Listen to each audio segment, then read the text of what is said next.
Sacra Sidniki Luz, non da Sidniki Dus, Vademetro Satana, nunque suade mikivana, sunt mala quelibas, ixe venena bibas.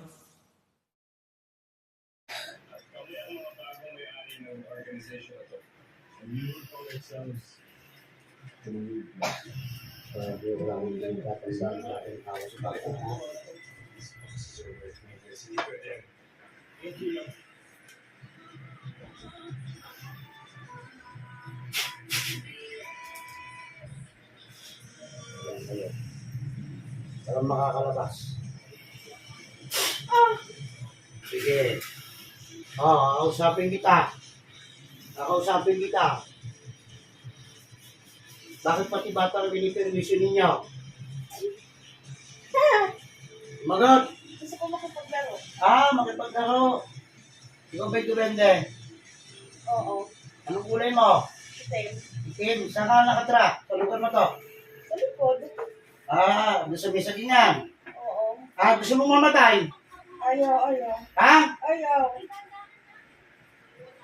Kailangan tanggalin mo yung ginarga mo dun sa bata. Bakit pinipermisyon mo? Ilan ba kayo sa likod na yan? Tatlo. Tatlo kayo. Oo. Puro babae ba kayo? Babae kayo? Oo. Sino yung kasama niyo sa kabilang bahay na to? Wala kang paniniwa. Ayun. Ilang kaluluwa? Marami. Marami. Mm-mm. Ha? Ano gusto mo mangyari dito? Ha? Pagagalingin ko na siya. Pagagalingin mo. Natutuwa kasi ako. Kulit-kulit ka. Makulit, yung bata. Oo. O sige, palalapitin ko sa yung bata, tanggalin mo yung kinarga mong sugat. Gusto mo yung mukha mo butasin ko? Ayaw. Ha? Ayaw. Ayaw mo. Pagagalingin mo yung bata. Pagagalingin ko na. May nagputos ba sa'yo? Wala. Ilang kamo kayong duwende dyan? Tatlo. 3. Yung espiritong gigawa na nandito sa kabilang bahay nito, nakalukod din ba sa loob ng katawan ng babae ito? Oo. Gusto mo putulan na kita ng ulo? Hindi. Bakit natawa-tawa ka? Hindi. Kasi pinaglalaroan siya. Sino naglalaro sa kanya? Baba? Babae ka no? White lady.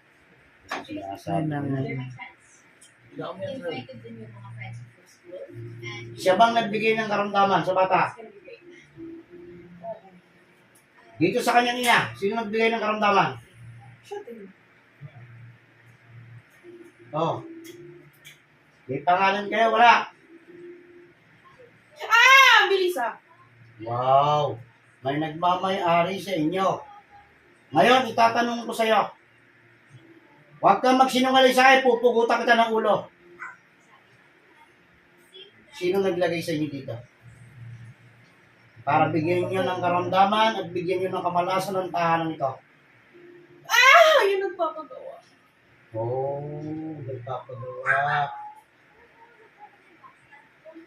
Sige. Yan lang kayong tatlo, ha? Yan lang kayo sa loob katawan yan. Yan lang.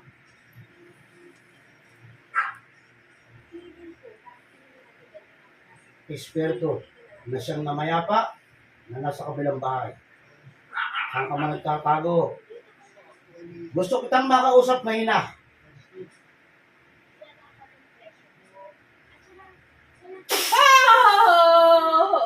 O ano? Gusto mong hindi ka na makaalis dyan? Ayoko. Ayaw mo. Ano ba kinamatay mo? Naripa ko. Galit ka. Yan ba sa lugar na yan? Doon ka pinatay. Doon ka ginasa. Oo. Bakit namimirwisyo ka? Gusto ko matahimik. Gusto mo matahimik? Pumili ka. Saan ba gusto mo? Sa impyerno o sa kaliwanagan? Sa kaliwanag. Kaliwanagan. Ilan kayo doon? Doon sa pinaglulukuban mo doon sa bahay niya sa kabilang bahay. Marami. Ilan? Anim. Wow, marami. Pamilya ba kayo? Hindi. Iba-iba. Wait. Bakit ka naman niya napili? Kailan pa kayo dyan? Matagal na. Matagal na. Hindi pa nakatira tong babaeng to rito. Hindi pa.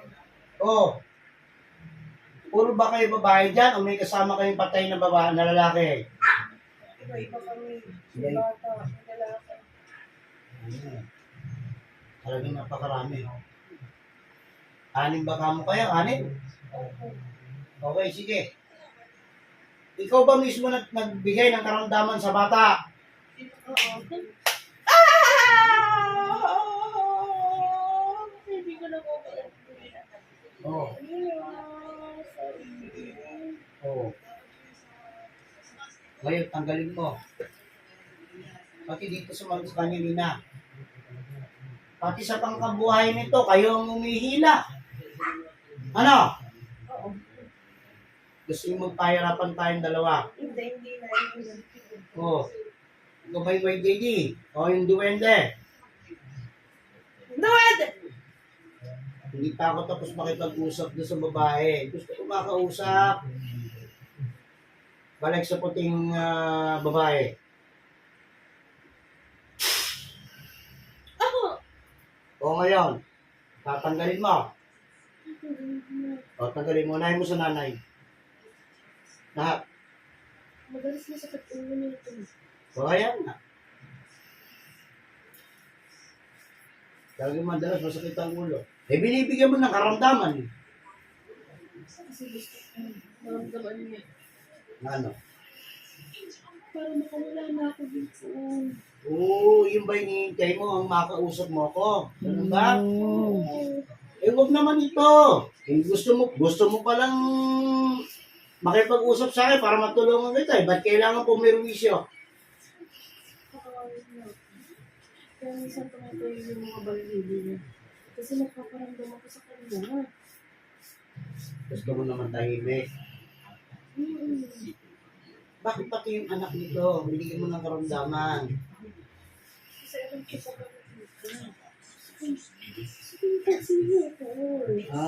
Gusto mo pabalikin ako dito.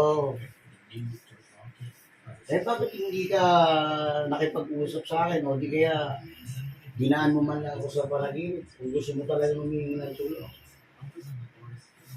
Hindi pa ako nakakapunta dito. Dila, ngayon ka lang pumunta rito. Sige, tagalin mo na yan. Bilisan mo na. Sino pa binigyan mo ng karamdaman dito? Wala niya ka, ginawa mo portrait ng katawan ng babaeng to. Gusto mo lang pala makipag-usap sa akin. Ha? Bakit ako napili mo?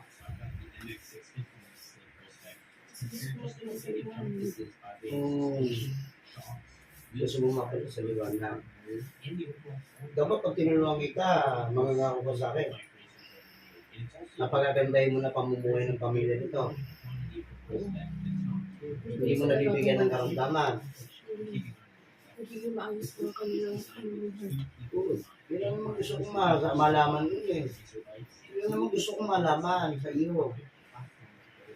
Ako, may ibibindisyon ako dyan sa loob ng tahanan yan sa kabila. Kapag inabot kayo, dilim ang sasapitin ninyo. Ngayon,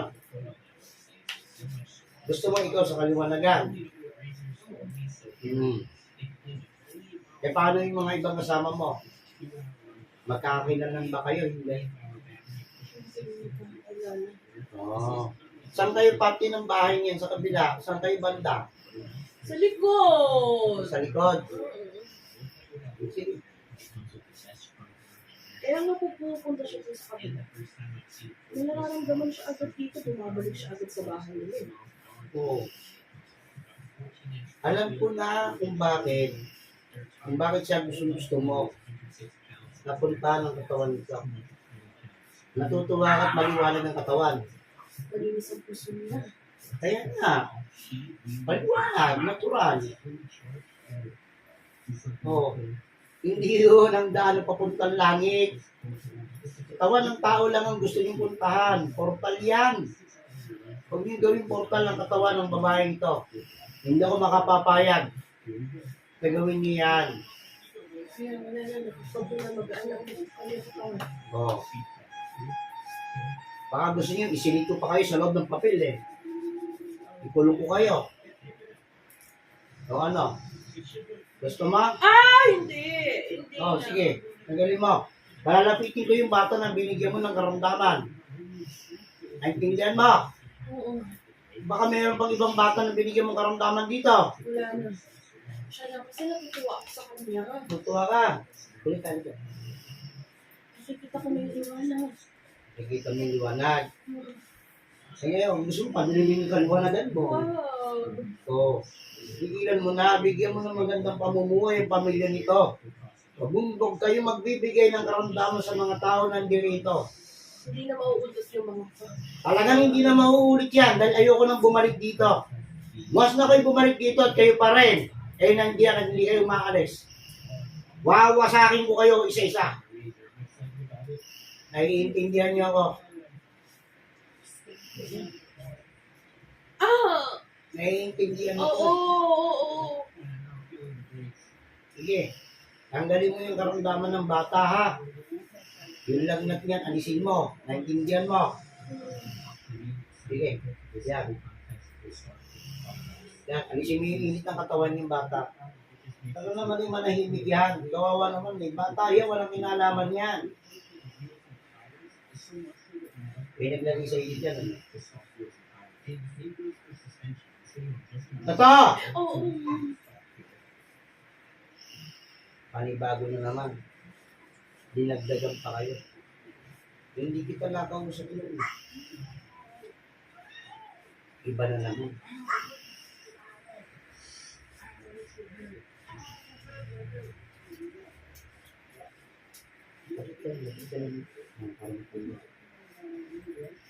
Ano yan? Gagawin ka na.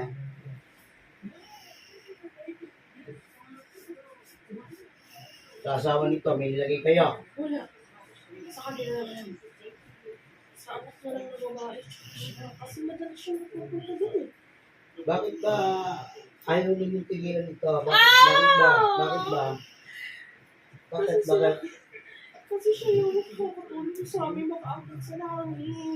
Sige, tutulungan kayo. Pero bakit nagpapagamit kayo sa mga taong ganyan na masasama? Ha? Hindi nyo kaya yung tao nag-uutos sa inyo? Hindi nyo kaya? Hindi. Nangangako rin yun na sinabi sa inyo, tutulungan kayo makakiyag. Ganun ba? Oo. Oo. Mali yung pinuntahan ninyo. Mali yung nilapitan ninyo. Hindi kita dali sa kaliwanagan nyo. Sa kadiliman kayo. Ihilain noon.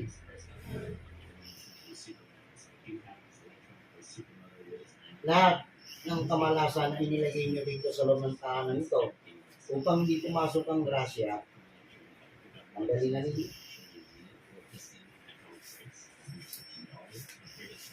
Kaya kayo, pinapagpapahirap kayo ng tao. Kakausapin mo yung mga naglagay sa inyo dito. Kayo gusto ko kayong palayain. Dahil ginagamit lang kayo ng masasama. Nakikita ko na yung liwanag.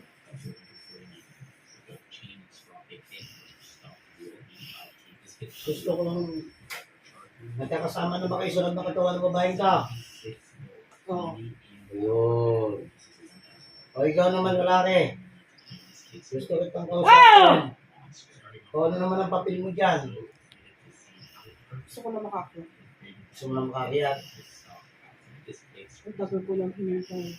na pagkakataon to. Gusto ko mag-isa ng loko. Ano ba pangalan mo? Aldrin. Aldrin ano? Alvarez. Alvarez. Ilang taon ka nung namatay ka kung katandaan mo? 22. Batang bata ka pa. Aldrin? Kapatid mo ba? Hindi pa kapatid mo. Jason. Oh, may kasama ba kayong Jason dyan? Wala. Puro kayo talagang magkakakilalan. Ha? Oo. Bakit nagpapagamit kayo sa mga demonyo? Inangako kayo na makakaliwanag kayo. Oo. Oh. Ngayon, Ito papangako ko sa inyong lahat. Bibigyan ko kayo ng hustisya, bibigyan ko ng kaliwanagan. Lahat kayo para makasampa na kayo sa kalangitan. Ang gusto ko lang, ipangako ninyo, kailanman, hindi na kayo mamimirwisyo ng tao, aakit na kayo pagpalayas ko sa katawan ninyo. Pangako. Lahat kayo, sabihin niyo sa akin. Pangako. Sige. Pangako, hindi na kami ako. Pangako po, hindi na po kami. Hindi na po kami magbubuli dito. Palalayain ko kayo, lahat kayo nandiyan, ha? May kakausapin lang akong isang tao. Yung naglagay sa inyo. Na ayaw ko yung papigilin. At ayaw kayo bigyan ng justisya yung pinangako niya. Tatawagin ko. Naintindihan mo? Yung bang nagpadala sa inyo dito, mangulam o manggagamot? Manggagamot. So, sige, tatawagin natin yan. Kayo, gusto ko kayong tulungan. Kausapin nyo, yung papapasukin ko. Naintindihan? Sige.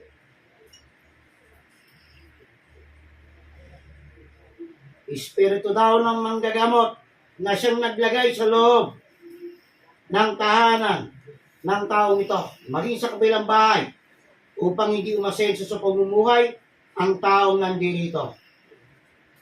Nasaan ka man sulok ng mundo, tinatawag kita. Papasok ka ng madaling-madali sa loob ng katawan ng babaeng ito. Ngayon na.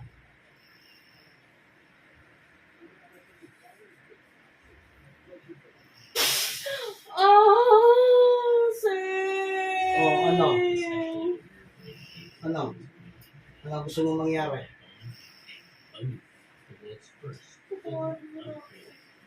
Oh.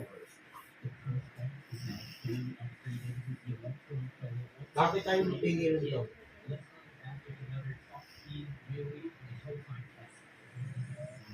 Bakit?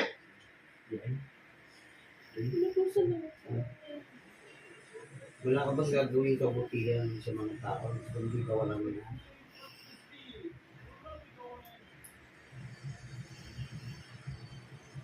Mabuti ko yung kapangyarihan mo. Nagagamit. Binigyan kita ng pagkakataon, di ba? Awa ko sa iyo dahil manggagamot ka at nadala ka lang ng pera. Anong sabi ko sa iyo? Hindi ko naman siya inaamin. Pasulpot-sulpot lang. Pasugpot-sugpot lang. Ang daming nilagay na espiritong patay dyan sa kabila na yan. Upang hindi umangat sa pamumuhay itong si Dicel. Tama ba rin ang ko? Sir, sila ko naman. Kaya mo sila mangat. Ano ba nangyayari sa pamumuhay mo? Makinig ka. Diba lalo ko nalulubog? Ano gusto mo mangyayari? Turuin na kita. Hindi. Ha? Hindi. Hindi ka ba talaga titigil? Hindi kila ko may patawagin.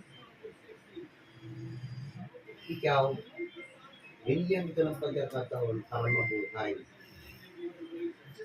Ayaw kong pumatay ng kapwa kong magagamot. Pero kung ako'y pipilitin mo, gagawin ko ngayon. Hindi. Patawarin mo na ako. Hindi ko na uulitin. Hindi ko naman siya inaano. Pasulpot-sulpot lang. O hindi nga, dali mo pa din.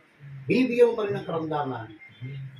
Ngayon naglagay ka pa dito ng 3 duwending itim para perwisyoin ang buong tahanan nito. At takutin mo ang tao nito. Halos sirain mo na ang pagkatao nito sa ginagawa mo. Ngayon, ang titikin ko sa'yo, yung mga ginawa mong espiritu, ha? Yung mga ginawa mong espiritu, yun ang papatay sa'yo. Gusto mo makita? Ha? Uutusan ko sila. Ipapapatay kita. Sa oras na tayo.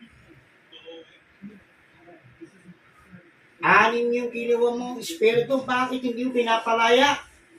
Pinangakuan mo ng kaliwanagan ngayon. Kasi gusto ko naman bahala sila sa taon ko. Oo. Ngayon, tingnan natin kung di sumunod sa akin yan.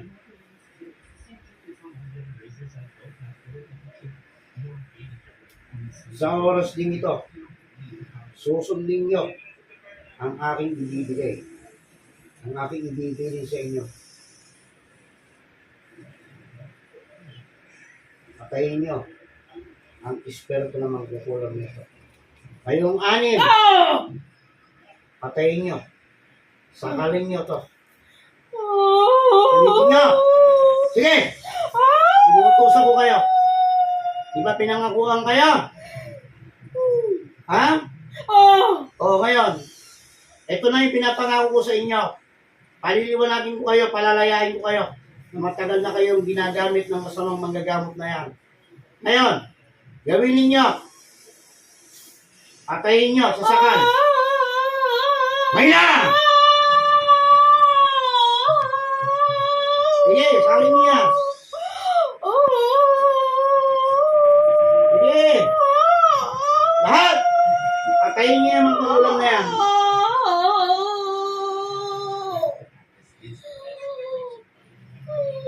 Sige. Sige.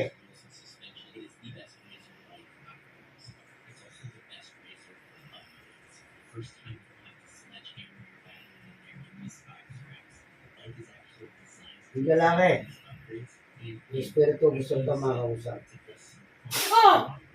Ngayon,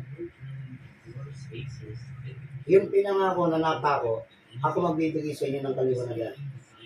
Lahat kayo palalayain ko. Naiintindihan niyo ako. Ako pag ako may pinangako, sinusunod ko. Ginagawa ko. Gusto ko maging malaya na kayo. At hindi na kayo magamit pa ng mga demonyo. Naiintindihan niyo ako. O ano masasabi niyo sa akin? Ano magbibilin niyo? Maraming salamat sa inyo. Dahil sa inyo. Hanggang ngayon, nandito pa rin po. Tutulungan ko kayo.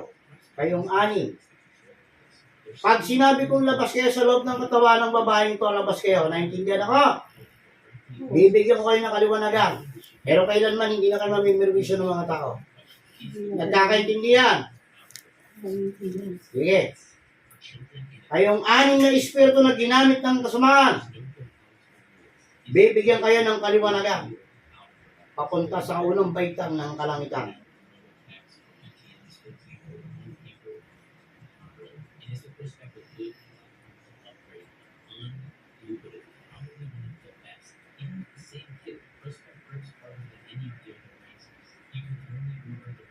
Tuntunin niyo ang kaliwanagan sa oras na ito. Aalis na kayo sa katawan ng babaeng ito.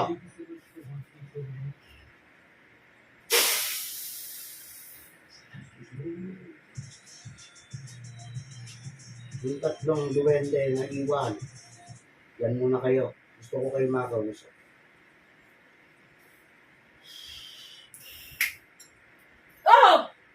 Oh. Kayong tatlong duwende na yan. Ano gusto niyo pagbulbulin kayo? Ha? Kaya binasabihan ko na kayo. Kung ayaw ninyong mamatay, lumayos na kasi pinagtataguan niyo sa bibay sa may salingan na yan. Kapag inabot kayo ng tubig ko, siguraduhin kasi masusunog kayo at malulusaw. Naintindihan ako. Ha? O sige. Ngayon, sabihin mo sa mga kasamahan mo.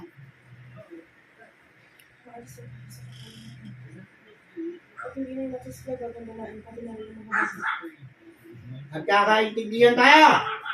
Oo. Papayapain niyo ang lugar na ito. Ako, pag inabot ko kayo ng tubig at asin at bawang ay sasabi ko sa inyo, siguraduhin ko sa inyo, malulusaw kayo. Naintindihan niyo ako. Oo. Ngayon din, umalis na kayo, ha? Ano, layain ko na kayo. Naintindihan ako.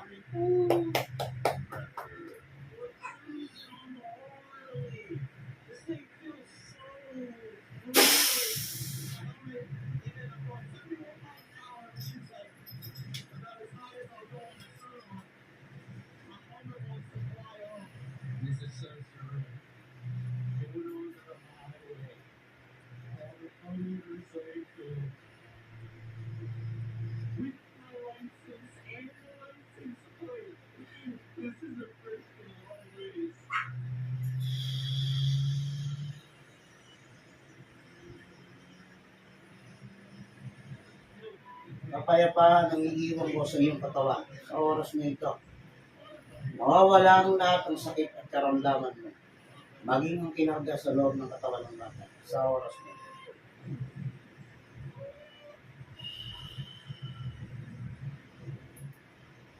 Balik. Sen. Hindi ka lang? Ha? Opo. Okay.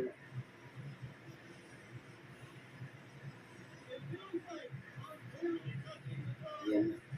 Yung sinasabi ko sa'yo, sabi ko, di ba meron ka talaga sa iyo? Ano na espiritu pa tayo na yan. Kaya pag ikay pupunta doon, kaulitin na ang kilabot mo.